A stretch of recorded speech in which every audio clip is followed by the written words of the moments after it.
काही बाबतीत किळस येते.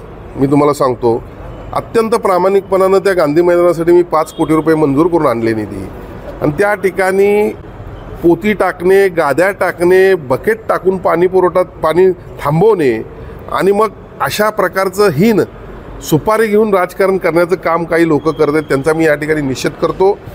कोल्हापूर महानगरपालिकेच्या वतीनं पोलीस प्रशासनाला कारवाई करण्याविषयी निवेदन दिलेलं आहे.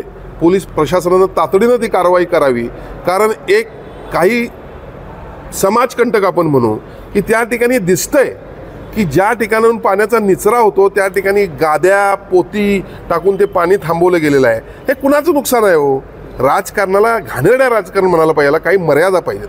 खरं म्हणजे त्या ठिकाणी हजारो युवक खेळत असतात आणि त्या युवकांना त्रास व्हायला नको म्हणून सन्माननीय तत्कालीन मुख्यमंत्री एकनाथ शिंदे साहेबांनी तातडीनं 5 कोटी रुपये मंजूर केले. नवीन नाला निर्माण करण्याचं काम सुरू आहे. तर याला सर्वाला अडथळा निर्माण करायचा आणि या ठिकाणी पाणी कसं तटल आणि कसं चुकीच्या पद्धतीने झाले असं दाखवण्याचा प्रयत्न करायचा, हे अत्यंत हीन दर्जाचं काम त्या ठिकाणी सुरू आहे. त्याचा मी निषेध करतो. डॉक्टरांनी ॲडमिट होण्याचा सल्ला दिलाय, पण स्पेशल रूम परवडत नाही. मग टेन्शन घेऊ नका. सूर्या हॉस्पिटलने प्रथमच अगदी कमी किमतीत सर्व सोयींयुक्त आणि रुग्णांची गरज लक्षात घेऊन बजेट फ्रेंडली रूम्स उपलब्ध केले आहेत. कॅशलेस सुविधांसह खिशाला परवडणाऱ्या किमतीत budget friendly economic special room. पत्ता कोंडावळ चौक, लक्ष्मीपुरी, कोल्हापूर. संपर्क 98 22 63 54 69.